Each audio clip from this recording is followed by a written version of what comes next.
Do I have an update to my FICE campaign? Why, yes, I do. If you are just tuning in, hi, welcome. I've been running a campaign that I've been calling the FICE campaign with a very simple goal. I would like to replace the revenue from the dynamic insertion ads, the ones that you hear prior and after a podcast episode, usually for larger retailers, with Patreon pledges. These ads are not in my control, despite my request to block entire categories several times, and recently an ad for ice ran before my show. No, thank you. My goal is very simple. If I can increase Patreon pledges by $200 a month, I can turn off all of the ads for everyone going forward. So, instead of joining a Patreon for ad-free episodes, you can join the Patreon to turn off the dynamic ads for everyone who listens. Your generosity matters profoundly, and we are, as of Monday, November 10, $6 from the goal. Thank you. If you've been thinking of joining the Patreon, may I please invite you to hop in. The water is wonderful. Patreon pledges, in addition to eliminating the dynamic ads, cover hosting, distribution, paying for transcripts, and keeping me going week after week. It's basically like buying me one nice cocktail a month. And for those who have, thank you. It was delicious. Pledges come with a lovely bouquet of benefits, too. Bonus extended episodes, a truly lovely Discord community, full PDF scans of issues of Romantic Times, monthly Crafty Zoomy hangouts, and you get to be a guest on the Holiday Wishes episodes, which I'm recording right now, and I'm having a ball. I've also talked to other podcasters, some with shows that are much larger than mine, who are very upset about the ICE ads running before their shows. And I've shared what I've done here, so maybe some more people will start doing this too. Altogether, what this means is that I and any other podcaster who takes this campaign on will become more independent and less susceptible to exposing you and myself to well-funded right-wing grift that I hate. Thank you for your pledges. Hello and welcome to episode number 692 of Smart Podcast Trashy Books. I'm Sarah Wendell. My guest today is Amye Archer from the podcast Little Miss Recap. Amye was recently a guest on a paywalled episode of Fixing Famous People, a podcast I enjoy, talking about soap operas, and I was entranced. Amye is a fan of soaps going way back, and I was very eager to have her on as a guest to talk about soap operas, the romances within soap operas, and some of the overlap between soap fans and romance readers. We're going to talk about time travel, various sides of the tracks, story history, alternate realities, and then, after we talk about the matrilineal cultural inheritance of soap operas and romance, we have a challenge. Amye brought some of her most memorably unhinged storylines from soaps, and I have brought some of my most memorably unhinged storylines from romance, so we're going to swap. Please note that in this section, we mention sexual assault, faked deaths, transphobic language, and quicksand. And during the recommendations, Amye mentions her memoir, which is about weight loss and addiction, so we discuss antifat bias and shame. This is also a long episode, so we're going to keep you company. Seems like a good time of year for that. As always, I will have links to all of the books that we talk about, as well as where you can find Amye Archer. You are going to love her podcasts. I have 2 compliments this week, which is delightful, to Karen. There are 14 different people you know right now who are raising young people, who hope that that young person grows up to be just like you, thoughtful, funny, and a pro at carbohydrates. And to Rosalinda, squirrels are very busy right now, but they're also gossiping about you, how fabulous you look, how kind you are, and how seeing you makes their day better, which is kind of funny because your friends are all saying the same thing. If you would like a compliment of your very own, head to patreon.com/smartbitches. Support for this episode comes from Skims, who have new pajamas, and they're incredible. I received a soft lounge sleep set from Skims, and I thought, okay, pajamas. I have some. Here are more. Oh, no. I was very wrong. These are so great. I am angry at how great these pajamas are. The fabric is smooth and soft and very supple, and this is very important. It's not too thin or too thick. You know how some pajama fabric is so light, a slight chill just goes right through it? Oh, not with these. The lounge set is just the right level of cozy. I have already thought of a few people who I know would love these. Gifting is in the bag this year. The top, and this is a big deal to me, has cuffs. And the cuffs stay up when I push up my sleeves. I know this sounds like a very small matter, but I cook a lot on the weekends, which is also when I want to spend the day in my pajamas. And having my sleeves stay up was extremely exciting for me. I've joked a few times that my aesthetic is pajamas, but it looks like I tried. The Soft Lounge Sleep Set from Skims is pajamas, and I look fabulous. I am now planning which days I will spend in the Skims Soft Lounge Sleep Set, and the short answer is as many as possible. You can shop my favorite pajamas at skims.com. And after you place your order, please let them know we sent you. Select podcast in the survey and be sure to select our show in the drop-down menu that follows. And if you are looking for the perfect holiday gifts for everyone on your list, the Skims Holiday Shop is now open at skims.com. Are you ready to take a meandering deep dive into soap operas? I had so much fun with this episode, and I hope you enjoy it too. On with the podcast.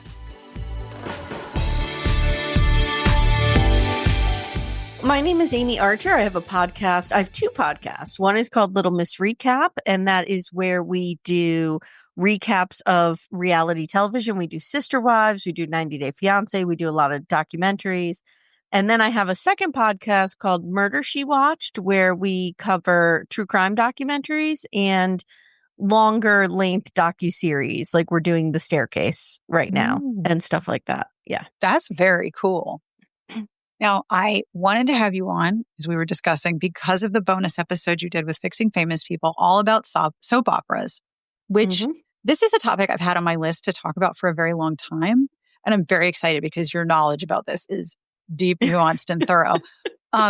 Where did you get your start with soap operas? So I really love and treasure the whole medium of soap operas because I feel like for so many Gen Xers, and I'm not going to presume, are you a Gen Xer or are you millennial? Oh no, I am so Gen X. I am. Okay. I think about it a lot too, because right now the people who have grown up and have always had the internet are having a completely different conversation than those of us who got the internet as adults. Yes. And I didn't get the internet till I was in college. So I didn't have this growing up side. And I think that is a massive cultural pivot. And I think soap operas are also part of that pivot in a sort of distant way. Well, and for so many Gen X humans, they were just a way that we connected with usually the maternal figures in our homes. Yes. Because my dad I grew up in a very traditional household where my dad worked and my mom stayed home with us until I was about 10. So she would have the soaps on all day. And so I would watch the soaps all day with her. And my sister and I, some of, our closest moments that I can remember were divided between two things. Trying to figure out and solve the original Zelda on NES. I mean, and goals. Watching Guiding Light. Okay. Yeah. Those were the two moments. We also did, and I did a whole Little House on the Prairie podcast with my sister called Gen X This Is Why. And so we also loved Little House on the Prairie, which was a soap opera in its own right. Oh, it was the melodrama and it was very soap. The heartthrob Michael Landon, yes. And the fact that he just did not wear undergarments. No, just did not. You just needed to see all of Mr. Landon and his Landon. Yeah. Yes. Oh, yeah. So I think it was important culturally for us. It gave us some kind of invisible thread to connect those generations. And I have two daughters. They'll be 19 in 2 months. And I always say that I have a very different relationship with them than I had with my own mother, because as a Gen Xer, we were solidly planted in the camp of adults are the enemy. Oh, yeah. Adults were the enemy in every way. Parents, teachers, the cops, authority figures. Listen, I watched Pump Up the Volume with Christian Slater on repeat. This is probably why I'm a podcaster, because I was like, wow, this is incredible. I can one up you on that. I stole Pump Up the Volume with Christian Slater. I am in deep awe. Yes. Oh my God. We stole it from our local video store and we took it home and we watched it religiously. So it's just this idea that this was a place where we connected with the adults in our lives. And I have very special treasured memories about soap operas regarding my mother, my grandmother. I share it now with my mother-in-law. It is something that just connects all of us. And it's so interesting that you say that, because I think a lot about how for men, the connection is sports. Yes. The social tie and the cultural tie across generations is almost always a shared sports team of any type of sport. Any sport ball, the team identity becomes your identity. And what's really interesting to me is the maternal link that you describe with soap operas. That also happens with romance novels, which is where I tend to reside most of the time culturally. A lot of people, especially people my age, learned about romance by either being given a romance novel by a woman in their life, babysitter, aunt, grandma, mom, or like you and Pump Up the Volume, they stole it from a woman in their life who read romance. So I'm a writer, and I've been a reader my entire life. I don't have a lot of experience with romance novels. I'm so glad we're talking. Yeah, my mother, who is really the one who got me into reading, she was really into Stephen King. I read The Shining when I was like 10 years old. I read a lot of what would be considered YA stuff at the time, the Judy Blume stuff and, stuff like that. And I was reading, I do remember I was reading Mary Higgins Clark off my mother's bookshelf. And then my grandmother gifted me V.C. Andrews. Oh, yeah. Well, and that was wild. That was a wild ride. That's a soap opera. That's like 10 seasons of a soap in one book. Yes. So I didn't read a ton of romance novels, but I feel like I was reading around them, if that makes sense. Oh, it totally makes sense. Were you a Sweet Valley High reader? I did read some of that, yeah. Because for me, I think that there's a direct line between Sweet Valley High and the Sweet Dreams stories, not only to Harlequin, which were books of the same sort of style, like they looked the same, except they sometimes had sex in them, which I discovered on my own. Oops. Yeah. And also to the CW teen dramas. Sweet Valley High was our literary teen soap. Yeah. And then that became the television soap opera. I mean, there were some teen soaps out at the time. Do you remember, this is going to be a deep cut. Do you remember 15? The book? No, the show on Nickelodeon. It was like a teen soap and it was horrific. Did that just unearth from the back beyond of my brain? Yes, exactly. Nickelodeon was exactly the place for that too. Yep. Yeah, it was really bad. I feel like around the time that the Sweet Valley High books were out, they were trying to do things like that to get the teen contingent for soap operas. 100%. Doing things like that. And I was, you look back on some of that 15 stuff, it's real bad. Oh, it doesn't hold out. But no, not at all. Now, you said in the episode that I have listened to many times that the formula for soap operas is romance and rich people problems, which honestly is true of a lot of romance novels then and now. And also, of course, every soap opera, because the wealth is part of the fantasy. Yeah. Like these people are going to struggle with real problems. Like soap operas did deal with real issues, and so did romance novels. But when you're reading, especially in like a historical romance, if you are reading about really, really wealthy people, you know that they are protected from a large portion of bad shit happening to them that you might not want to watch. So that when bad shit does happen, it's just even then, oh my gosh, what happened? Now, there is an overlap. It's a significant overlap, I think, of romance readers and soap opera fans, especially from our generation.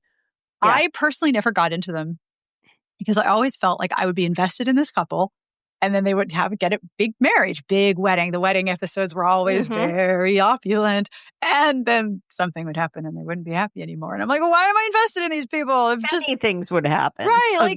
Like somebody's ex-lover would come back from the dead. Yeah.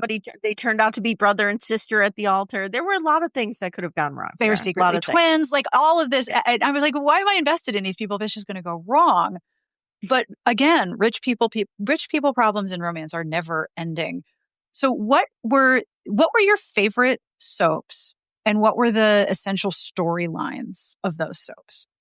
So there are certain tropes that are across all soap operas, but and romances. This is why I love them. Yep, I was a CBS watcher, and I will tell you that. So that was at the time, Guiding Light, As the World Turns, Young and the Restless, Capital first, then Bold and the Beautiful. And I watched soap operas for the romance. Like and it's so funny because as you think about that time period in your life, you're like, well, that's probably where a lot of my like social norms developed and a lot of my outlooks on certain things developed. And I really always wanted the rich people to lose. Like I was always actively rooting against the rich people. I would love some downfall. It would be great. And you know what? That makes sense because much like right now, in the 80s, wealth was like ridiculously opulent and also economically very separate from the middle class. 100%, 100%. And I grew up in Scranton, Pennsylvania, which is a very blue collar area. I am from Pittsburgh. No wonder we vibe. Yeah. So here I am, in this coal town, very much like Pittsburgh. It's, used up steel, used up coal, whatever. They came, they took, they left. And so, I grew up my family was very blue collar. Mm-hmm. My grandfathers were both miners. Like it was or my great grandfathers, it was very realistic to me to root for the underdog. And I always did. And I always wanted the big, bad, rich families to like have their comeuppance. Yes. And that was reinforced over and over and over again in these tropes that we would see in soaps, which was person from the wrong side of the tracks comes in. They're really the good person. The rich family's really the bad people. And it repeats over and over and over again. And so, I think that kind of shaped my outlook on things, which is terrifying. Makes total sense. I mean, it makes total sense. And also, I mean, my ancestors were steelworkers. And I say this all of the time talking about labor right now. I'm old enough to remember the last of the steelworker strikes and how debilitating they were for the people on strike and for the people who they were supporting. And there's very much comeuppance and consequences are so delicious. Yeah, it was lovely. And we really just, there was also this sense of we learned not to trust things. Like I was talking about with Chris and Dom, like we thought that falling off a horse and becoming paralyzed, like there were high odds that would happen to you. Mm-hmm. We thought that if you did any kind of testing at a hospital, it was not secure. Oh, yeah. Like anybody was just going to walk in, get your results. Oh, yeah. Switch those results. It was always happening. Just things like that. You just thought that they would always happen. There were always I learned so much about like courtroom drama, and there were always these like big reveals on the stand and stuff like that. Like, it was just so melodramatic. And the least secure medical procedure you could have, even now, is artificial insemination. Oh, yeah. Forget it. You were definitely getting somebody else's sperm, egg, something. Yeah. Yep. Something was going wrong. They just threw it in a spinner and gave you whatever came up. It was like the lotto. You could just, okay, this is the tube you're getting. We don't know who it is, but it'll be a great plot line when we find out. And it was interesting to think about, you had these characters, mostly women, who came in from the wrong side of the tracks. Mm-hmm. And they were always sex workers or sex worker adjacent. They were always like strippers or, whatever. And the language about sex workers was not great. That was really the core of it for me, was giving a comeuppance to opulence and wealth. As a child of the 80s, that appealed to me. I can completely understand. Yeah. So of your favorite soaps, what was the setup? Like this was the evil family and they owned a thing. There was always a rich family. Mm-hmm. They had a lot of economic and social control. Yeah. And they manipulated the people around them. So, for instance, in Guiding Light, you had the Spaldings. They were the big family. Now, they owned Spalding Enterprises, which it was never clear what that was. It doesn't matter. There was also a lot of ambiguity around these things. Yep. Like, you just didn't know what they were. And then you had, like, the Lewises. They were oil men. So, H.B. Lewis was, they were from Oklahoma, I want to say. And they were oil people. So, they were rich, too. But they were, like, the decent rich people. And it was kind of implied that they made their money like working for it, where the Spaldings were kind of like just, walked into it or whatever. Although Josh and Reva traveled through time in a painting once and found that the Spaldings made their money from the Nazis. So there was that. Back at a time, Sarah, when we all agreed Nazis were wrong. That's a delicious That was line. A bad thing. I just love this. This is going to be my favorite part of this conversation because you're going to be like, well, no, this one time they went back in time through a painting. And I'll be like, yeah, sure. I believe that. Absolutely. I accept all of this without question. Yes. So there were the two families. And then later there came the Coopers. So the Coopers were like, Buzz Cooper owned a diner. His son was a cop. They were just like your regular everyday people. And, there was a lot of love triangles between these families. You also had Beth Raines, who, her mother was like a housekeeper or something for the Spaldings, and she fell in love with Philip. So there was a lot of that happened. Usually 2 or 3 families, 1 or 2 were rich, and 1 was like a blue collar family. That was the setup usually. And the class differences were always very visible. Oh, yeah. But only sometimes explicit. The class tension would come up like in an argument. Oh, yeah, well, your mom is a slut, or your dad was a garbage man. Like the class tension is going to come up. Get back on the pole, stripper. Yeah. People still yelled that to Nikki Newman when she was like 70 years old. Right. I don't know what was happening. And honestly, if I were a 70-year-old former sex worker who used to work a pole, first of all, I would work really hard to keep those abs because it's impressive. And number 2, she's going to have great longevity and a very strong spine. I would not fuck with her, even in her 70s. Correct. Let's be real here. Correct. Well, she did fall off a horse, though. Which is the worst. That was it. Tale around You're gonna, if you fall off a horse, like just think of all of the illnesses that you used to get from falling off a horse. You broken bones, amnesia. Paralysis. Amnesia. That's another thing. We thought amnesia was readily available. Like it could happen at any moment. You just bump your head on the door and you don't know who you are. Same as in a romance novel. We joke about this all the time because in reality, amnesia comes with really awful side effects. Like you don't know how to control parts of your body. And it's not just like, oh, I'm going to wake up and go through my normal day and not know who I am. Like, no. It's much more debilitating than that. But in fiction, in romance, and in soap operas, that was a whole great plot device. Yeah, and it was often weaponized. Oh, because I can think of 100 times when somebody they would have amnesia, and then, the evil person, whoever that is, Alan Spaulding, Roger Thorpe, whoever it was, Stefano DiMera, they would take that person and make them fall in love with somebody they're not supposed to, or fall in love with them. Yep. So it was weaponized all the time. There was a book I used to read in the summer. It was part of this big, I don't know what the hell I was doing, carting this 3-volume hardcover back and forth to the beach. But that's what I was doing. And it was a collection of books by Sandra Brown, who writes sort of contemporary opulent romantic suspense. It was huge in the 80s and 90s. I read this book of hers called Mirror Image, where it's like a reverse amnesia story. This woman is on a plane. She's like a reporter. She's on a plane going somewhere, and she gets on the plane, and there's this famous woman, this famous actress, I think, in her seat. And so she's like, whatever, I'll just sit there.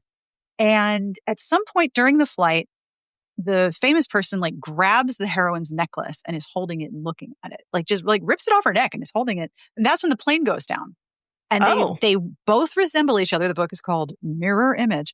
They both resembled each other enough that the seat assignment coupled with her holding the necklace led to the reporter being declared dead. She wakes up in the hospital some days later and she can't like really respond, but there's all of these family members around her who are just like calling her by the wrong name.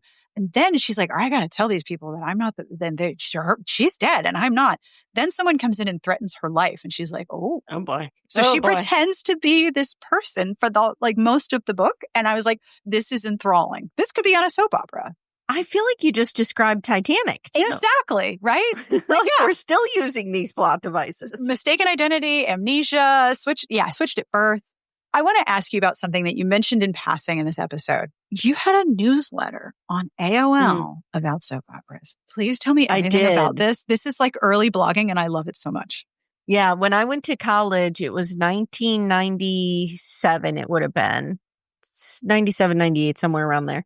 And it was during the time when Marlena was possessed on Days of Our Lives, and everybody was getting into Days of Our Lives. And I wanted to be a soap opera writer. Like, that's what I thought I was going to be. So I was also, there were several things at play. I was also like very overweight, very sort of scared to go outside, very introverted is the word I'm thinking of. And so like I spent a lot of time in my room. And when AOL came out and I discovered this online community, it was excellent. I still think social media is good for that purpose, right? Yes. To connect us when we don't want to be connected or are not able to be connected.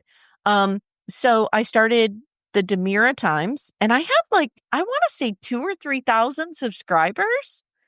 It was crazy. My goodness. It was crazy. And I did it on AOL. I couldn't tell you like how I did it or what it looked like, but I know I had like an old computer. I had Windows 95 on it. I was rocking Windows 95, and I had 2 VCRs going, one that did days for my soap opera, and then the other one for my stories, that I had to watch.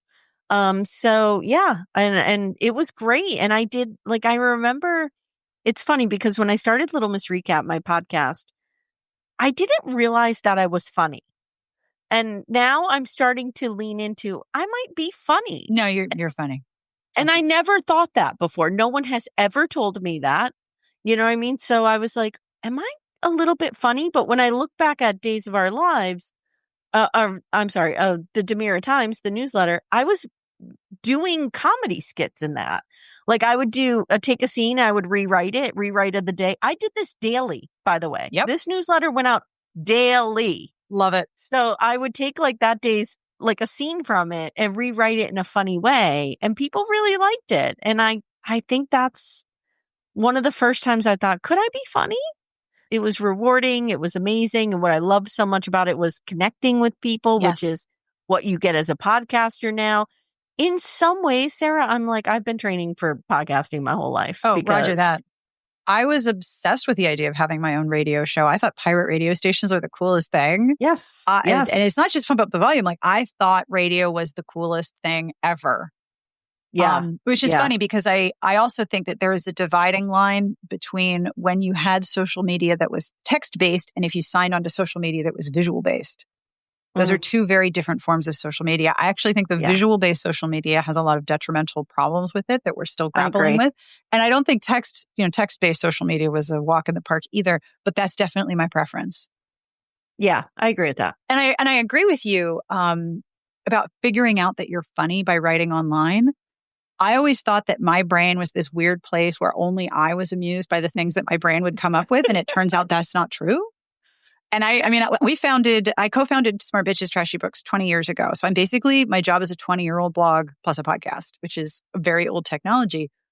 But I was just showing up and writing about romance novels and being like, what, do you understand? Like, this is bananas. Let's talk about this. Like I remember at one point I was reviewing, if you like truly bananas vampire stories, J.R. Ward's Black Dagger Brotherhood.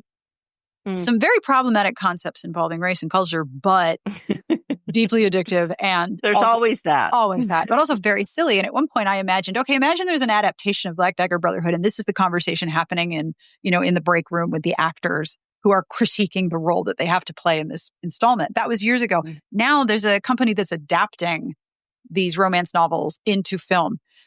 Unfortunately, it is run by Elon Musk's sister, so I'm super in. Yeah, that's exactly the noise I make. Speaking of rich people who need comeuppance. Yeah, exactly. But even then, thinking I was going to be the only one that found this interesting. Nope, that was the biggest gift of the internet to me. People saying, no, you're funny, tell me more. And also, all the weird things that I was interested in, there was absolutely someone else, maybe like a few thousand someone else's that were interested in that thing too.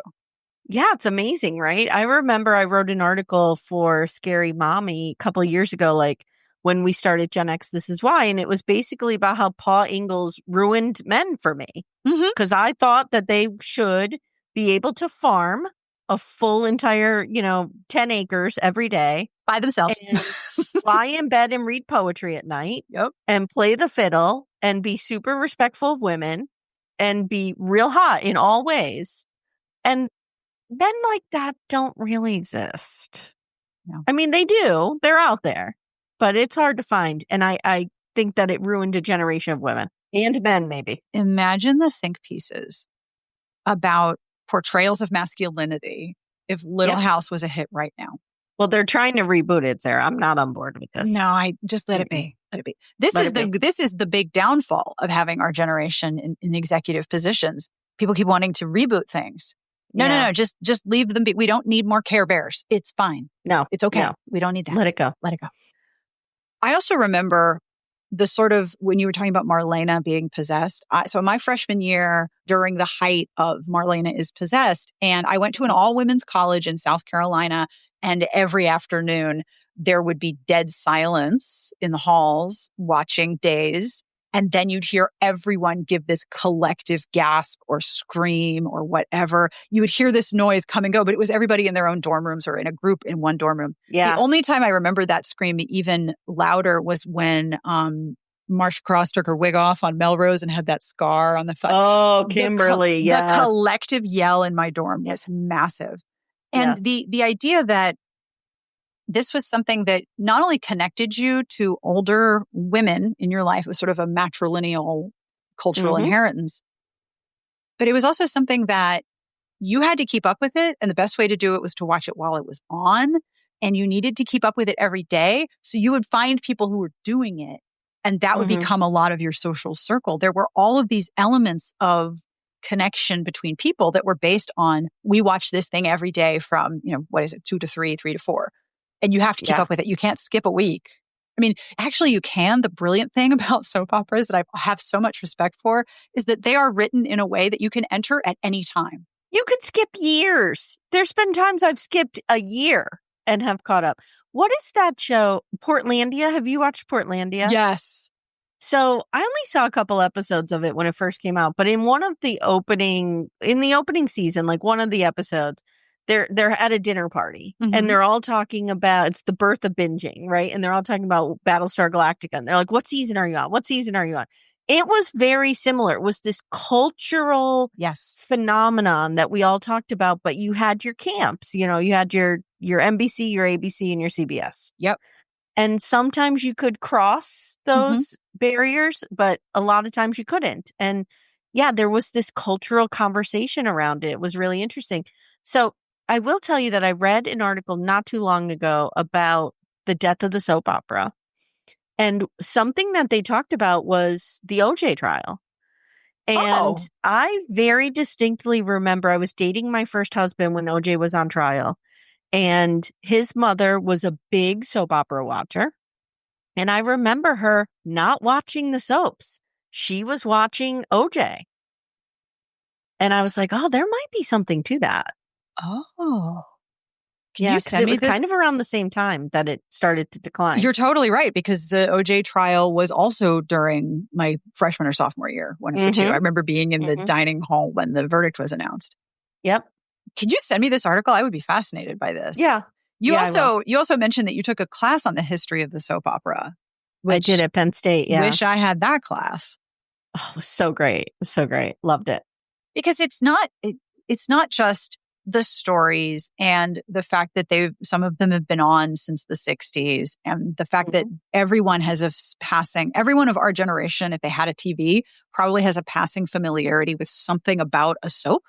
Like you might know that Marlena was possessed, or if you were watching the nighttime soaps, you might remember, Crystal and Blake.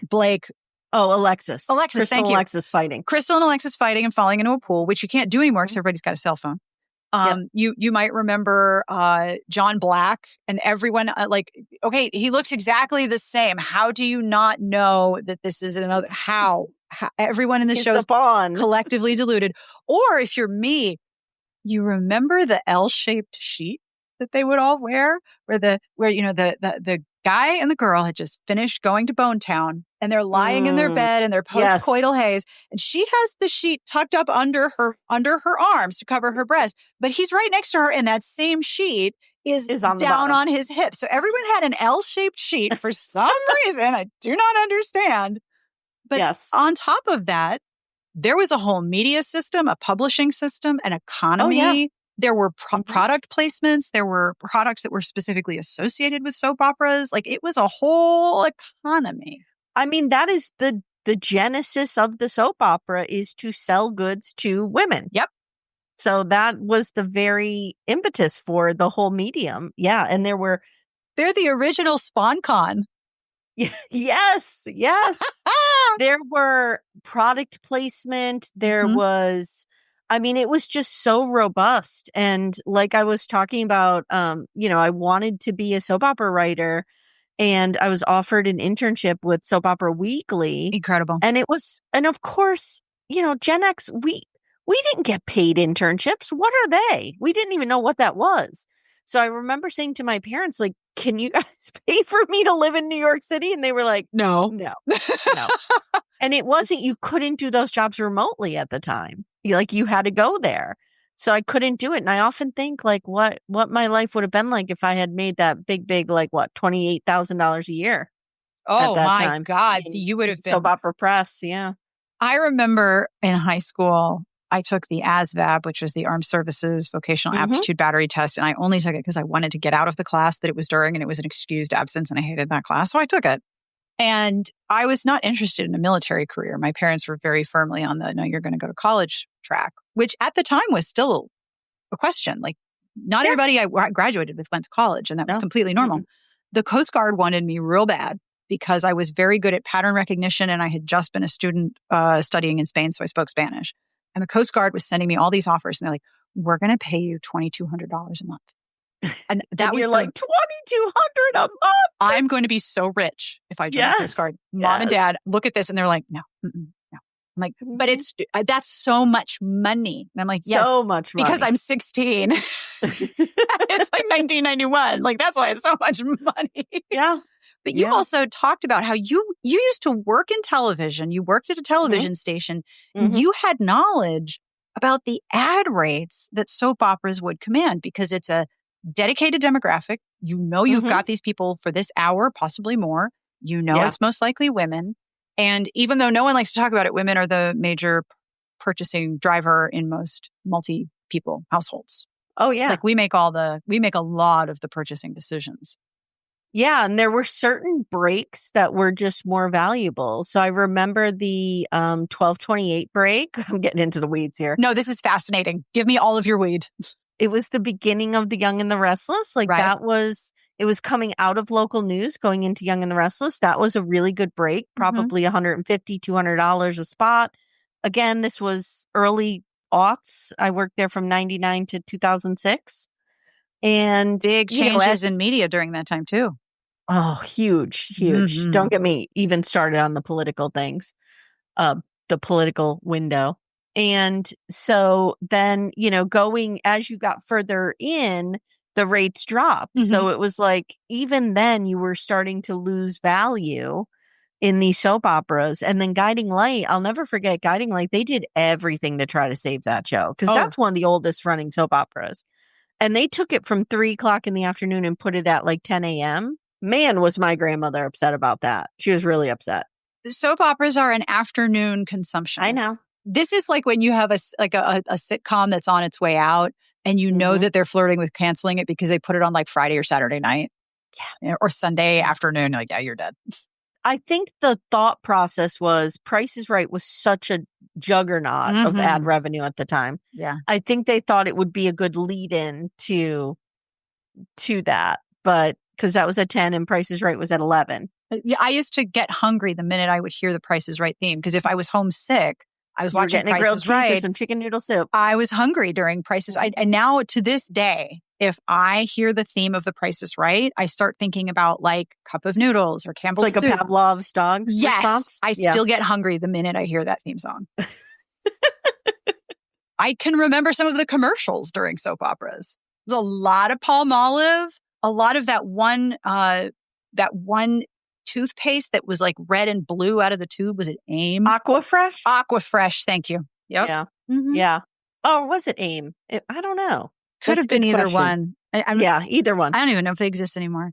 I was going to start Googling it. That's the trash I do on my podcast. I love Google. Let me Google it. Go ahead and Google it. I don't care. Okay, wait, actually, I'm going to look it up because now I need to know. Is it AIM? I think Aquafresh was blue. I think you're right. I think it was AIM. Yes, because no. It had the stripe and it never came out of the tube looking like that. It never came out of the tube. All right. So, AIM is showing me that it's blue. I'm sure everyone who's listening to this. Let's see. Sparkle. Red. Colgate Cool Stripe came in stripes.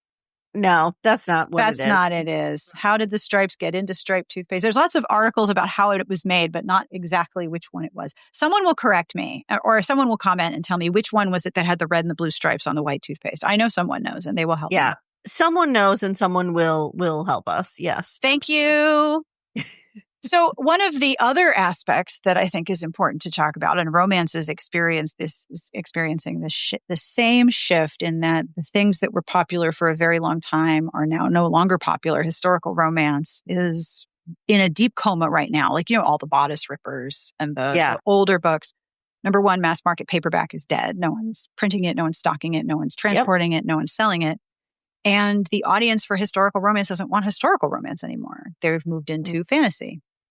And the expectations of younger readerships are different from like what I understand as romance, which is fine. Things change. The same thing is happening to soap operas. The audience is going away. And much like you mentioned with the pivot with the OJ trial, they're not coming back. No. And it's really kind of interesting to look at because I think there's an element of, I think you can, if you did a deeper analysis, this is a half-baked idea out of my brain. I think that there is a link between the tradwife media empire and the soap opera, the loss of soap operas. Because when was the last time we had all of these women working at home or staying at home during that time period? Whereas now the tradwife emphasis is, give up your autonomy, operate a farm, make it look really pretty on social media. That is its own soap opera. They are writing a soap opera and publishing it to you every day on Instagram. Yeah, they're not consuming content, they're creating content. Exactly. And the people who are watching soap operas, the hanger-ons, if you will, are people like, like me. Even I don't watch anymore though, but people of my generation or our parents who are retired. Oh yeah. You know what I mean? Like the demographic that these shows were created for are now retired and they're the ones still watching it. And I think in 10 years, when that's gone, I don't think they'll be on anymore. I'm stunned they're still on. No. Some of them have moved to streaming apps only, right? Yeah. And I just feel like there's so much good content. Oh, yes. And you saw this sort of in the 90s when these soaps started to get really ridiculous with their storylines. They started to move into like supernatural. And I think about this sometimes just from a documentary perspective. Like I'll see a documentary and I'll be like, that was so extreme and so up here. Are we just moving the needle constantly towards the more extreme? I don't know if you're familiar with that doc that just came out, Unknown Number. It's the catfishing high school thing. I'm familiar with it. Yeah. It is all anybody's talking about. It's unhinged. It is so perverse and wild, right?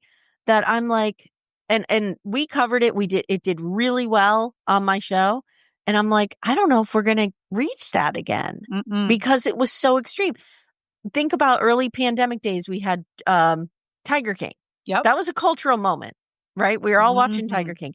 Now we expect every documentary about like a isolated crazy figure, crazy in quotes. I'm not calling anybody crazy, but we're kind of expecting everything to be Tiger King, everything to be Unknown Number. Like there has to be a twist. There has to be, everything is moving in that direction. It started in the 90s, I think, with the soaps when they started with Marlena being possessed. And Days of Our Lives had a story, the Gemini twins. Do you remember that one? There were a brother and sister that were aliens. Yep.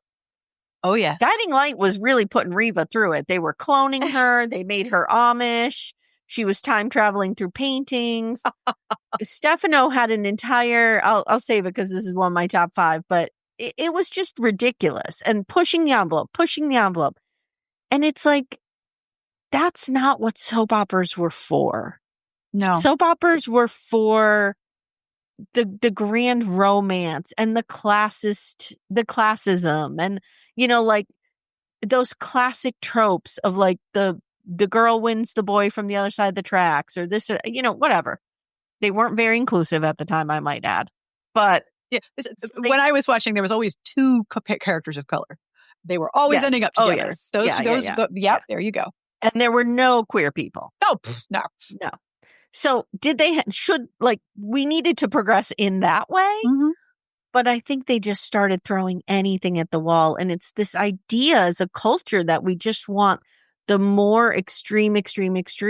And I don't know. I think it takes away from what soap operas were meant to be and what we loved so much about them. Which is what, in your opinion? This idea of this is how people I will never meet or know operate. Like, it was very similar to why I loved reading so much as a kid.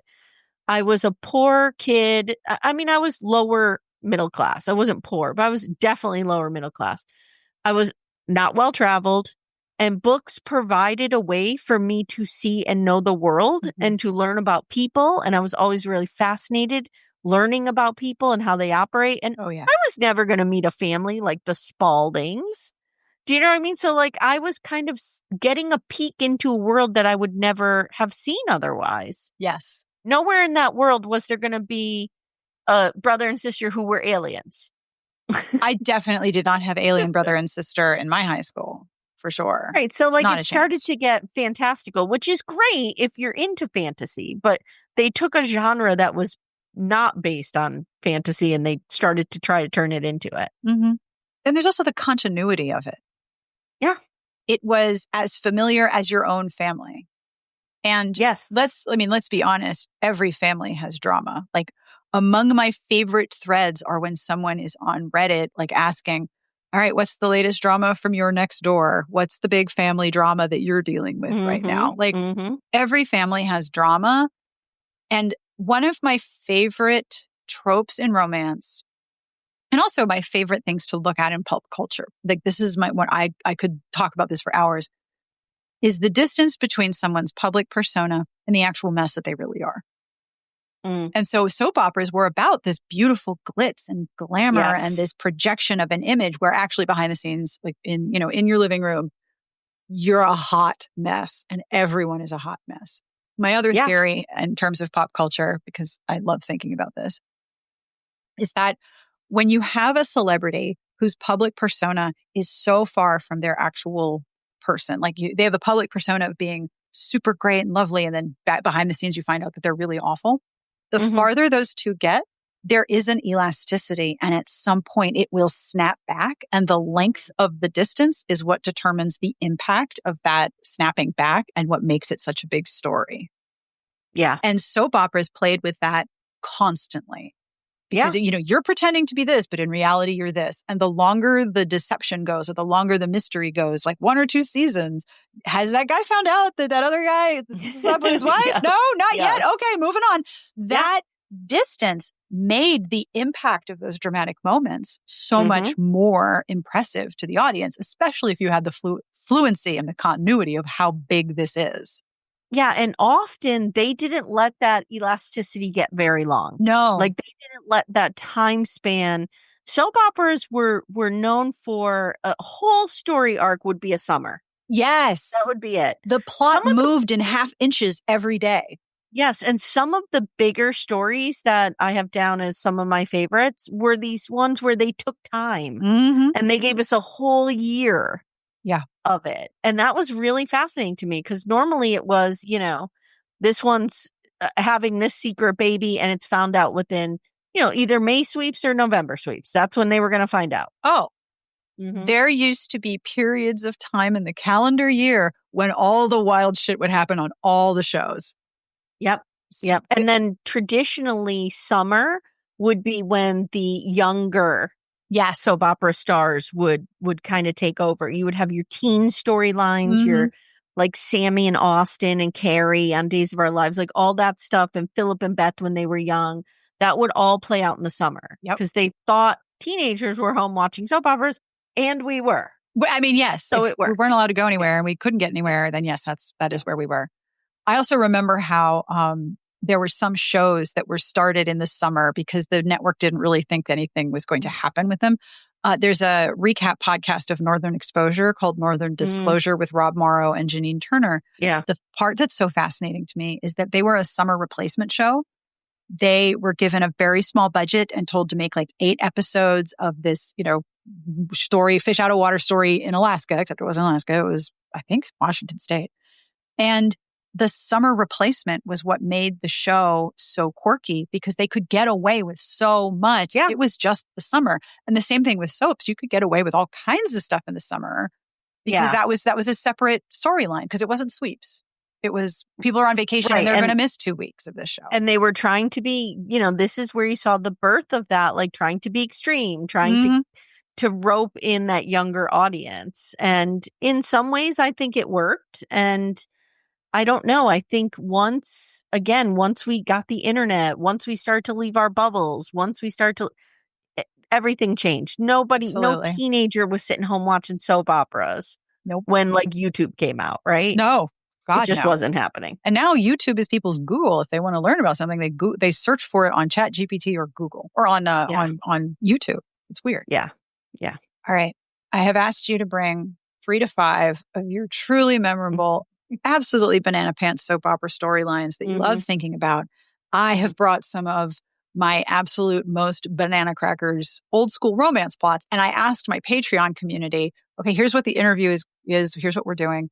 I asked them to send me their favorites. So I have favorites from people who listen to the show, and I have my personal favorites.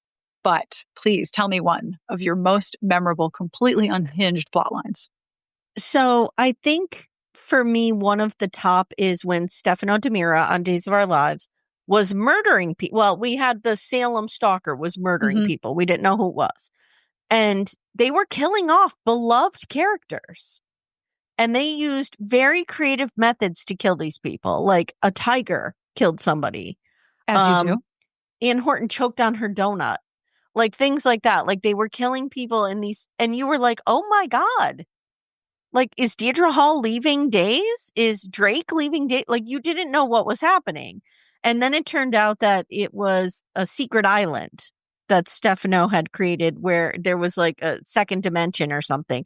And the island was called Meliswen, which was New Salem spelled backward.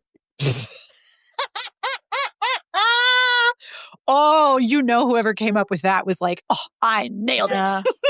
Yeah. So that was one, and it was a summer storyline. It went all summer long. Yep. And people were losing their minds because they thought their beloved characters were leaving the show. And it was around the time, I'm going to Google when it actually happened, but I want to say it was around the time when the soap started to decline anyway. So you were kind of like, this could be possible. Throw it at the wall, see what sticks. Mm-hmm. Yep. When did Meliswen happen on Sorry. Meliswen. I know. Wow. So it was 2003, 2004. Yep. Yeah. And it was the Salem stalker murders. And the killer was revealed to be Marlena Evans, who was then shot by police and believed to be dead. However, it was soon revealed that Marlena and other victims were alive and being held captive on Stefano's tropical island of Meliswen. And causing them to hallucinate or taking them into a different dimension? I think it was a different dimension. But I could be wrong. It may have been. There could have been hallucinogens involved. Who's to say? Mm-hmm. Yeah. Wow. Okay. Yeah.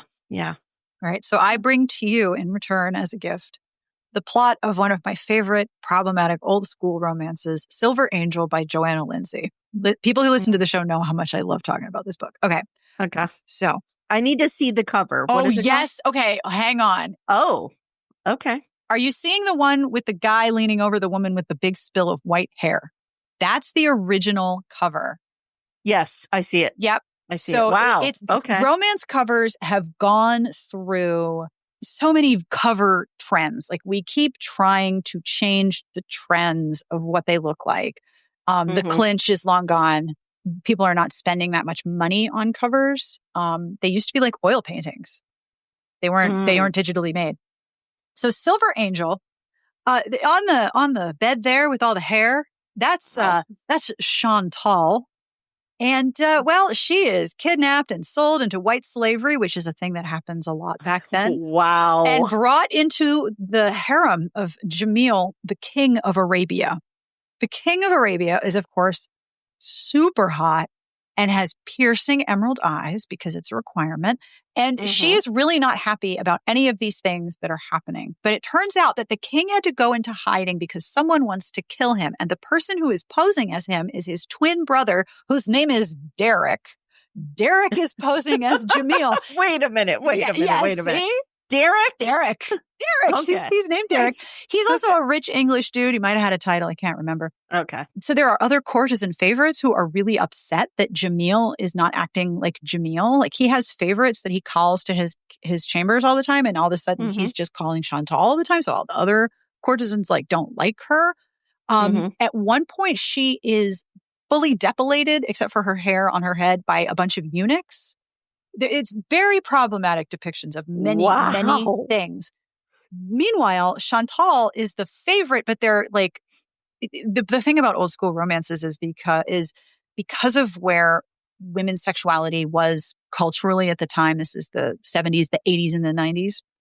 For a lot of these heroines, sexuality and horny pants had to be visited upon them. They could not themselves be horny because that was considered. I understand. Yeah, they had to be under some spell or just overwhelmed by his piercing emerald eyes and his turgid manhood, right? So Chantal is like, I really don't want to bone this guy, but he's super hot. And, Derek is like, I can't tell her that I'm not Jamil and that I'm Derek because I'm posing as Jamil.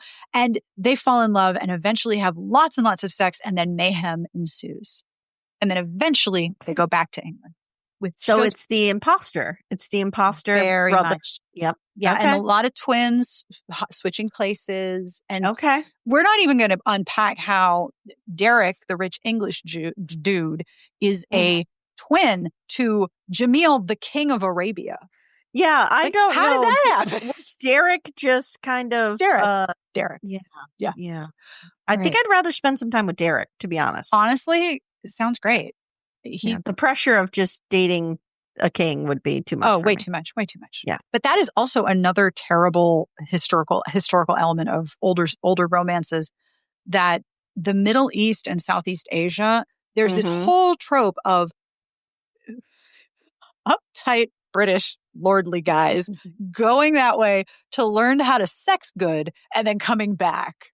This is so... That sounds like 90 Day Fiancé, UK version. It is quite a lot. Yes.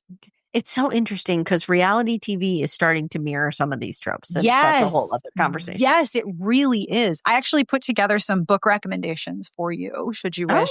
And one of them is based in a parallel version of The Bachelor. Okay. All right. Okay, my number 2. Yes, bring it. It's All Things with Reva. So I very distinctly remember when I was a kid, Reva was from the wrong side of the track. Yes. Okay. Her mother, I want to say, and I could be wrong. Her mother was Sarah. And I want to say that she was a housekeeper in the Lewis's house. And that was a trope. Very Sabrina. Yep, you see that on many soap operas. And Reva fell in love with Josh, and Josh was like a frat bro, going to college. He was the oil tycoon son. So they fell in love, and like everybody just loved them and were rooting for them. But then there was like a lot of hijinks where he was set to marry somebody else, and then Reva married his father. And then Josh heard about this, drove into a tree. He became paralyzed. They go to this big function. He starts berating her, sexually shaming her, of course. And she jumps in the fountain and baptizes herself the Slut of Springfield. More power to her. Yep. And then they eventually reconcile. But then at one point, she gets postpartum from having their child. And I mean, postpartum was not like you go to a doctor and you are treated for this. It wasn't even that commonly discussed at that time. No. That was like a secret. You did something quote unquote nuts, right? Yeah. That was postpartum in the 80s. So she drove her car off a bridge in the Florida Keys. I'll never forget it. Big red Buick. She's coming down and he's like, no. And she's like, I'm coming, bud. And she just drives right off and she's presumed dead. And then many years later, she resurfaces of course. In Goshen, Pennsylvania, in the Amish country. Alan Spaulding had found her alive and had made her Amish. As you do. And she lived there for quite a while. Well, in the meantime, Josh falls in love with Annie Dutton, who my loved.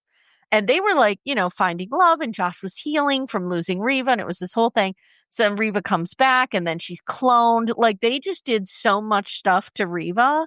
It was horrific. And so that was one of Josh and Reva's love stories, one of my all-time favorite storylines. It is embedded in it is forever there. And I really I have such fond memories of my sister would come home. She worked at McDonald's when we were teenagers. Which was a major teen job when we were kids. Oh, yeah. Working at McDonald's as a teen was the shit. Yeah. Yeah. Well, she worked closing. So she would get home about 1 a.m.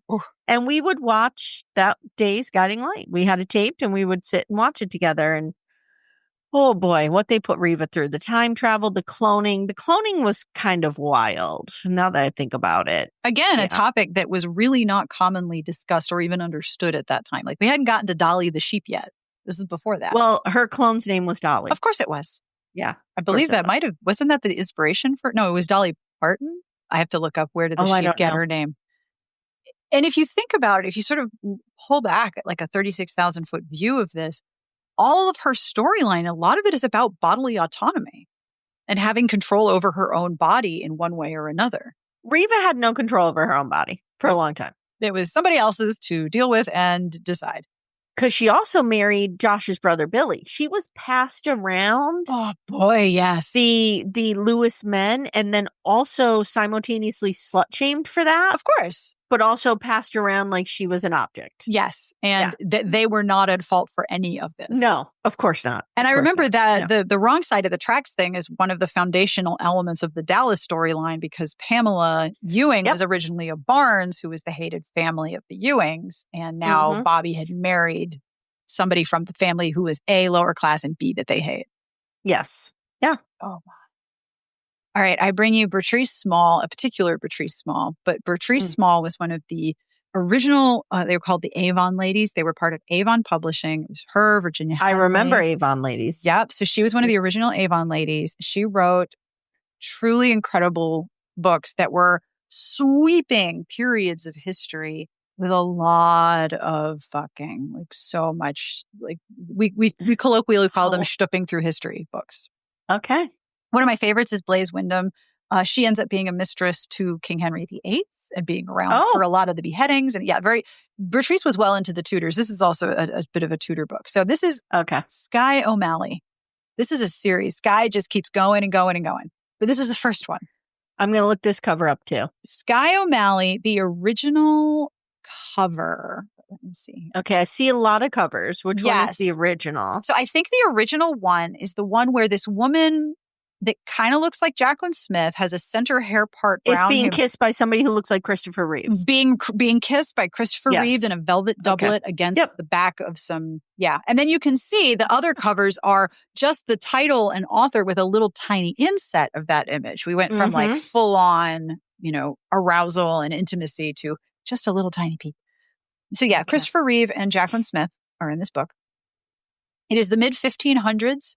And Skye O'Malley is the favorite daughter of a minor Irish lord who owns a pretty successful trading company.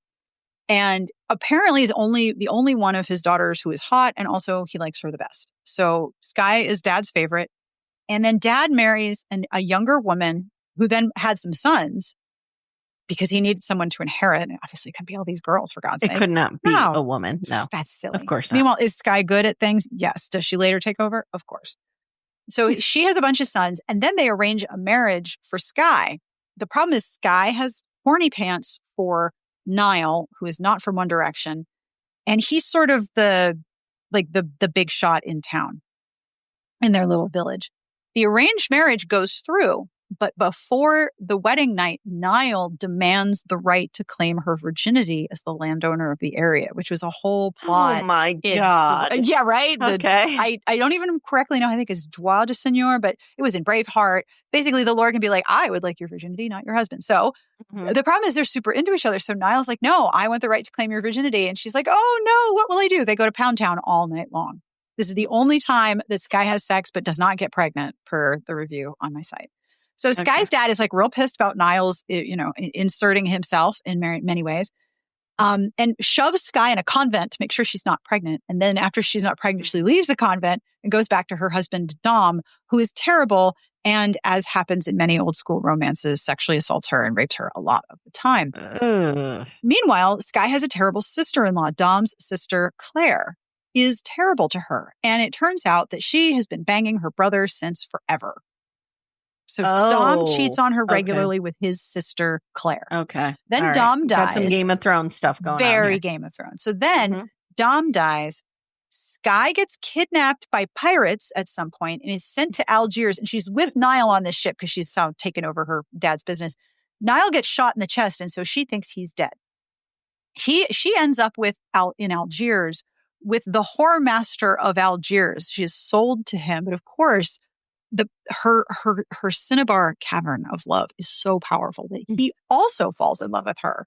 And then she ends up back in London and she meets Queen Elizabeth, original recipe. They have a weird rivalry. Like they hate each other, but they hang out all the time. So this whole section of Sky and Liz, buddy comedy. Then she finds out Niall is still alive. He's married to somebody else. She marries somebody else, has a bunch of other sex through history, eventually ends up with Niall. They get married and bone lots of other people and then each other, the end. And then in book two, spoiler, Niall dies and she starts all over again. Oh my God. As you're describing this, I'm like, this could be a Tudors story. Like this could have been The Crown season 2. 100%. Super, super off the wall. Stuffing through history. Everyone is horny and hot. That's the other thing I think. You had this expectation with soap operas that there was going to be one guy who was super hot. Like his whole job was super hot with cheekbones. Like he had to, like Drake Hodgson's cheekbones are a national treasure. Lorenzo Lamas, cheekbones. They were never, I'm trying to think, was it ever the rich guy who was the hot one? Often not. No. Because his redeeming value. Right. The patriarch of the rich family was often not very good looking because they had to like brainwash women to marry them and stuff. Yep. Or they'd get married and find out that their wife was a gold digger and they'd be mad. And that would be some, or banging their son. Or banging their son. Always. All the time. It's just such a problem. Okay. My final one. I present to you Brett Lawrence from Guiding Light. And I do realize most of these are from Guiding Light. I'm just sorry that was my main one. All right. So Brett Lawrence comes onto the scene and he's a finance bro. He's, good looking, whatever. He moves to Springfield and he meets Lucy Cooper, who is the blue collar family daughter, Lucy. Yeah. Lucy at the time was starting to have a relationship with Alan Michael Spaulding. Spaulding are the rich family. Yeah. Alan Michael's the son. Very good looking. And Alan Michael's not paying her enough attention. So she starts flirting with Brett Lawrence. And then, of course, he drugs her and rapes her. Of course. So then she starts to confide in Alan Michael what has happened. There's a big fight. He goes after him, which was another thing that I thought always happened. That a man would fight to the death for my honor. That would 100% happen in my life. This and like... It still has not. Quicksand was going to be a going concern for me many times of my life. Yeah, 100%. Yep. This guy was going to like go hard and go home for my honor. Yes. So he's presumed dead, Brett Lawrence. Of course. And he's presumed dead. He winds up being alive and comes back to town dressed as a woman named Marion Crane, which is a Psycho throwback. Wow, that is a deep cut. Yes. That is deep lore. He looked a lot like Mrs. Doubtfire as a brunette. Like it was really bad. And everybody's like, oh, the actor was so good. He even went to like a support group for men who like to dress like women to learn how to do this. I'm like, this is so bad right now. I can't even talk about this. Oh, yes. So you've got gay panic. You've got what at the time was probably called transvestites. Like, yes. Yep.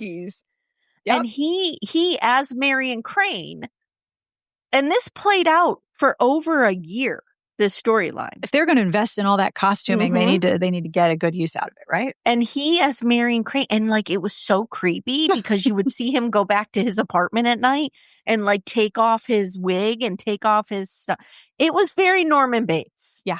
And it was scary. And I just Googled pictures to refresh my memory. Yes. And first of all, Marion Crane was just so creepy in terms of how he would position himself as her all the time. Like he was a shoulder rubber. Marion Crane was a shoulder rubber, and it was creepy. So he ended up like spiraling and killing a bunch of people, and including Nadine Cooper, who was a fan favorite. And that's, in the end, he was taken down and discovered, and Alan Michael, I believe, killed him for real that time. That was one of my favorite storylines. I mean, the stereotypes were awful. Yes. It was awful. It Super was bad. I mean, why didn't he just disguise himself as an older gentleman? Well, that's not good for TV. That's not good for ratings. Right. Like, that's not scandalous as a man dressing as a woman. It kept us glued for like a whole year. I'm telling you, we were really invested in that storyline. And it's funny. There's a lot of play with cross-dressing in romance. For a long time in historical romances, especially Westerns, the heroine, who is usually like, 17, 18, 19, would disguise herself as a boy by putting on a boy's trousers. Mm-hmm. And sometimes it would work. Like the disguise would be very effective. And the hero would be like really in turmoil about how he has all these feelings of attraction and like so many heroes could tell at a glance if a heroine was a virgin. Like it was some sort of pheromone thing. It was very weird. Wow. Or maybe like their dicks were like divining rods and they'd be like, "Ooh, virgin." But maybe they couldn't tell that this boy was a woman in disguise, and they would be all tormented about their feelings. Or they could tell, and they just proceeded accordingly. But at no time when I was 17 or 18 could I have fit in a boy's trousers. Like whole premise is bananas. But I was like, oh yeah, well, she put on the stable boy's trousers and suddenly she was a boy. I'm like, what?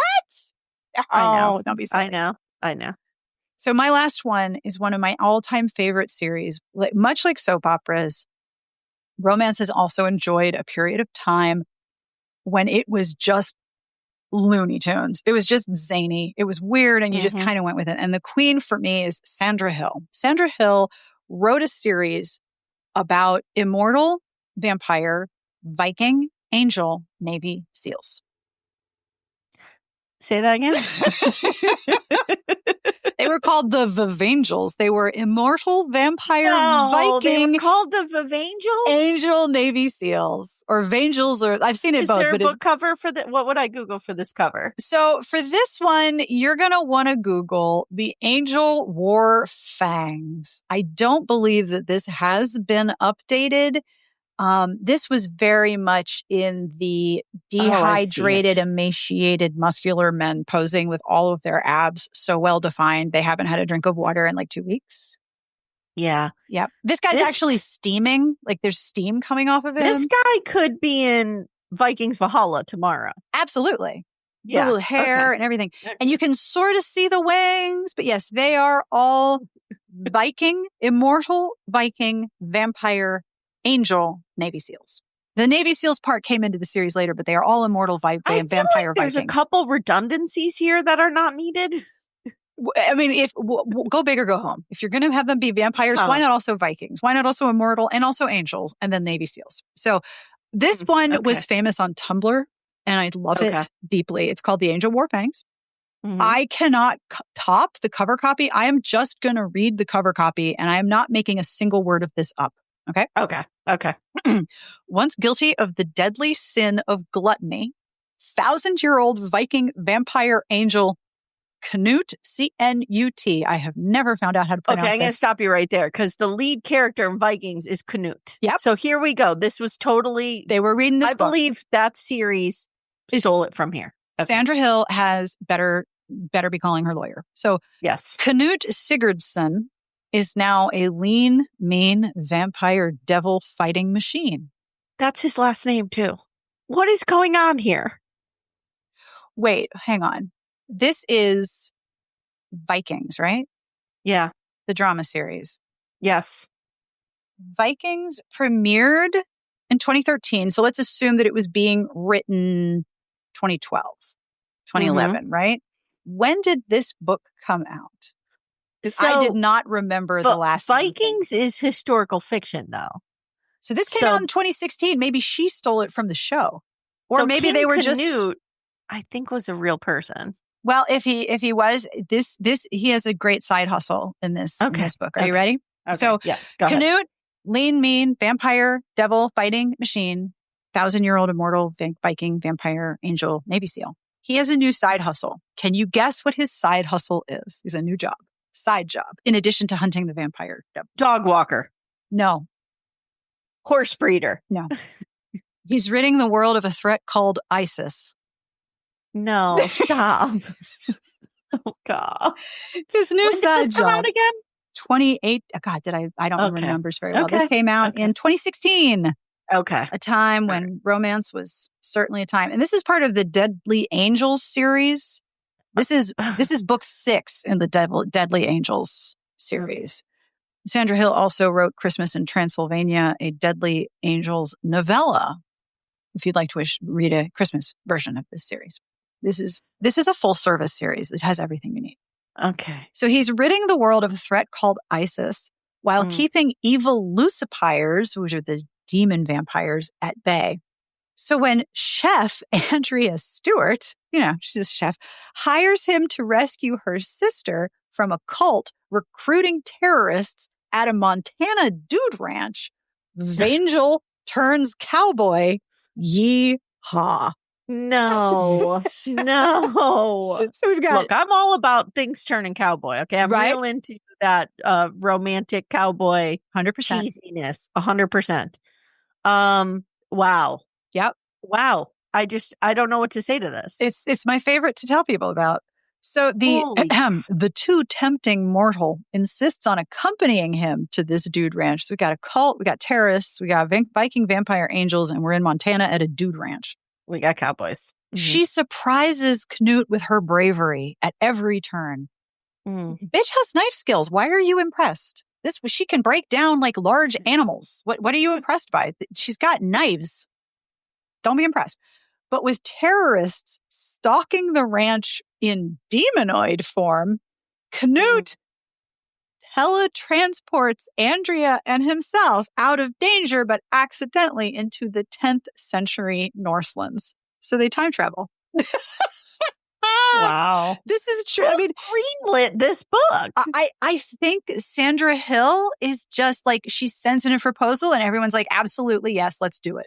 100%. Did AI write this? No, this is Sandra Hill is a gift to us all. Did AI generate the idea for it, is what I should say. So they time travel back to the Norselands, and they have to both find their way back to the future to save her family and the world. Don't forget, he's fighting ISIS, and satisfy their insatiable attraction. Wow. Okay. Imagine that on Days of Our Lives. I need to see that on the Dutton Ranch. Right? I need to see that in Yellowstone. I want to, if they're going to reboot Dallas, this is the storyline that I want. Truly incredible. Me too. I'm particularly interested in the lucifers. Oh, for sure. I'd probably date a couple of those. I need to see them. I mean, if they're a good villain, then they're not going to be easy to kill. But the problem with a lot of these series that have villains for the vampires to, like villains for the good guys to attack, is that they're very easy to get rid of. There's just many of them.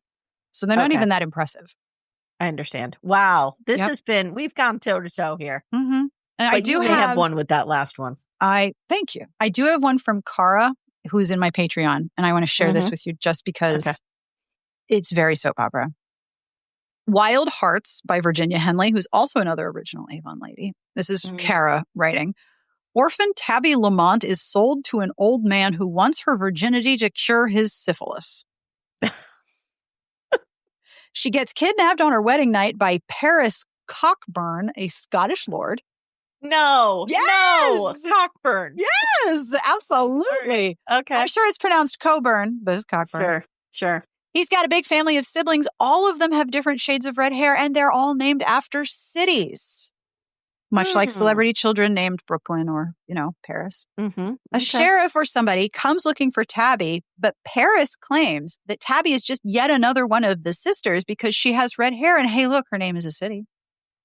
Paris's sister goes to Pound Town with the sheriff to keep him occupied. Then there are kidnappings, there are other things. An uncle's mistress tries to sleep with Paris so she can get pregnant and claim the uncle's fortune. But oh no, Tabby is the long-lost daughter of the rich uncle. But the happy ending, she winds up marrying her cousin/lover, Paris, and they wind up living happily ever after, making redheaded children for 400 pages. Okay. Wow. So you can see why, as a person who loves romance and knows a lot about the history of it, looking at soap operas, how much affection I have for the soap opera genre. It totally fits. And you know what? I wonder if there was, you were talking about you joking about what is going on in the writer's room or the break room of that company. Yeah. I wonder if the executives at, P&G are sitting down together saying, how do we get television to women? Oh, well, we base it on these romance novels that they love so much. Yep. And it's weird because romance novel adaptations don't traditionally do very well. But this was also the same period in the 90s and the late 80s when Judith Krantz novels were being adapted for television. Yeah. There were all these contemporary glamorous TV adaptations. I think Sandra Brown had some. Danielle Steele had a tons of adaptation. And again, Danielle Steele is like soap operas in a book. Rich people, problems, and romances. Yeah. My mother, she had a couple Danielle Steele, a couple Judith Krantz. I read them, but oh my God, I was so young. I don't remember any of them. And they're not meant to be super memorable just because so much happens. Yeah. Yeah. Yeah. It's as much a story about what happens to them as it is about them. Mm-hmm. And at the same time, romance gets a bad rap for having sex in it, being loved by women. There's a lot of pejorative media about romance. Fortunately, less now, but it has always been mocked. And so have soap operas. Yeah. Oh, yeah. They're denigrated all the time. But one of the things that you and Dom and Chris said was that these were like plays. These were like live action plays happening on screen. And if you were a regular on a soap opera, you had to work really, really hard. I don't even want to know what it was like to be a soap opera writer, to both advance the plot and make it accessible to anyone who just tuned in. And you've got a steady job. It's a hard job. It's hard work, but you have to memorize how many pages every day. Every day. Yeah. And so I look at, soap operas, especially soap opera actors and writers. They do now, but back at the time, they did not get a lot of respect. Neither did romance or romance writers. Not just because it was something loved by women, but that's a major factor in it. Yeah, I agree. I love that we occupy related worlds. Yes. And you look at some of the nighttime soaps and they were viewed differently. And I think it's because their demographic was more, I'm not going to say they were geared towards men, but men watched them. Like I remember my mom watched Dallas, but she watched it with my dad. Oh, yeah. At night. So like there was a different level of respect for those stories. Oh, yeah. Well, those were, prime time and they looked more expensive. Yeah. The thing about soap operas is that a lot of the time they did not look expensive. They were not necessarily on location. They were almost always in a set. And then in 2020, it was like they were standing there with like mannequins, store mannequins, which was kind of wild. So I always ask this question. Are there any books you are reading right now that you would like to tell people about? And I also have some recommendations for you. So speaking of really dramatic, I am reading I'm a memoirist, so I read a lot of memoir. Oh, cool. And I am reading this book, which is called Sister Wife, and it is by Christine Brown Woolley. Oh, my. So if you guys watch Sister Wives, or haven't watched Sister Wives, I should say, we're on season 20, starting next week. And Cody Brown has now down to one wife. So if it's a singular, does his wife have to now be his sister? Sister wife? No. Because how does the adjective modify the noun now if there's only one wife? Yeah, Yeah. there's only one wife. It's So real they are tough. living monogamy, pretty much. And so, the show really had a resurgence since like about, I want to say 2018 when the family started to kind of fall apart and Cody started to get his comeuppance a little bit. Mm-hmm. And now we're down to one wife. And Christine just came out with this tell-all memoir. And I'm going to be honest with you, it's very good. Like, it's That's not cool. salacious. You know what I mean? Like, it confirms a lot of the things that we thought, but it's really interesting story of somebody deconstructing Mormonism and deconstructing the AUB, which is the church that they were raised in. Mhm. And so it's really interesting. It's a good memoir, and we're covering it on our show. So That's excellent. I am always fascinated by memoirs of people who are leaving high demand cultures, whether it's a cult or a religion. Yeah. The organizations that sort of take over your life and demand a many, many, many steps to demonstrate your fealty. Mm-hmm. Mm-hmm. Yep. Are there memoirs that you think are like the ones you recommend the most? One of my favorite memoirs of all time is called, it's weird. This is a deep cut, but it's by Kelly Groom, I think her name is. And it's called I Wore the Ocean in the Shape of a Girl. Is that it? I Wore the Ocean in the Shape of... It's one of my favorite memoirs of all time. Yeah. I Wore the Ocean in the Shape of a Girl by Kelly Groom. I have a real love of memoirists who are poets. Oh. So she's one of them. Mary Carr's one of them. Yes. Nick Flynn is another big one that I really love. Another Bullshit Night in Suck City is one of the best memoirs that I've ever read. Maggie Smith just had one. I think We Can Make This Place Beautiful or something like that. It's called. That was really excellent. So any of those I highly recommend. And you mentioned you're a memoirist. Are you working on your memoir? My memoir was published in 2016. It's Holy called shit! Fat Girl Skinny. I did not know that. That's awesome. Congratulations. Yeah. Thank you. I wish I remembered enough of my childhood to write a memoir, but I do not. Well, okay. So I'm going to tell you something about memoir. A lot of people think like you have to live this big, interesting life to write a memoir, but you really don't, because the way that it was described to me, and I use this all the time and I can never attribute it to anyone because I don't remember who told me, but if you think of autobiography as the Mona Lisa, the memoir is her smile. It's that slice of something. A good way to describe it. Wow. Isn't it? It's like that slice of something, so my memoir is about the period of time where I was divorced from my first husband and I was battling food addiction and trying to learn how to live in a thinner body and all of that. So that's like my little slice of life. The conversation around weight and the way that we talk about it has changed dramatically since I wrote that book. And I'm always half tempted to pull it down and revise it. But I'm like, you know what? No, I'm letting it stand, because that was when I wrote it in 2014. That's what it was. Yep. I wrote it for the 14-year-old version of me. Yeah. You know what I mean? Who had nobody. So I think that's what good memoir does. It reaches you in a dark place and pulls you out and says, there are others like us. Oh, Here we are. So the books I have to recommend to you. First, if you want some old school sort of very 80s, 90s glam, Mirror Image by Sandra Brown, about this woman who gets in a plane crash and is mistaken for this dead actress. And now all of a sudden she's going to pretend to be her for a while. There's some great shower sex in that one. Really good shower sex. Okay.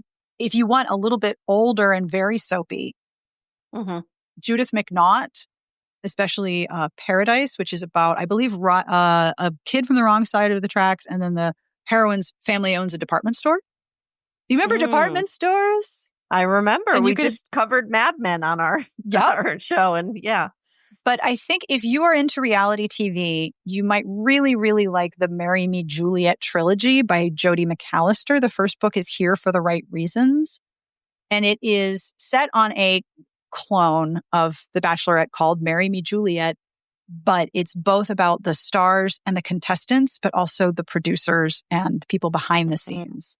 Okay. That sounds interesting. Yeah. Thank you. Thank you so much for doing this. It has been an absolute ball talking to you. I loved it. I seriously was listening to you. I'm like, this is the episode. And I was like, this is really creepy, but this person and I would totally vibe. Where can people find you if you wish to be found? I do wish to be found. So I am at Little Miss Recap, and you can find us everywhere, and also Murder, She Watched. And I also, for my writing, I have a website, amyarcher.com. I will link to all of these things. Thank you Thank so And much. I hope you'll come over and talk to me on Little Miss Recap at some point. I would love to. Name it and I will be there. And that brings us to the end of this week's episode. Thank you profusely to Amye Archer for being on my show and talking about her history with soaps. I had such a ball recording this episode, and I hope you enjoyed listening to it as much as I have. I will have links to all of the books that we discussed and where you can find Amye, including Gen X, This Is Why, Little Miss Recap, and Murder, She Watched. As always, I end with a terrible joke. This is really bad. Did you know that cottage cheese isn't really a cheese? Yeah, it's just occurred to me. I'm sure some of you were like, wait, what? It's just occurred to me. That joke is from Devil Dance 3 on Reddit. Thank you. That one made me chortle. On behalf of everyone here, we wish you the very best of reading. Have a wonderful weekend, and we'll see you back here next week for the first of our Holiday Wishes episodes, where my guests are all of you. And if you are in Smart Bitches After Dark or the podcast Patreon, you can still sign up. And in the words of my favorite retired podcast, Friendshipping, thank you for listening. You're welcome for talking.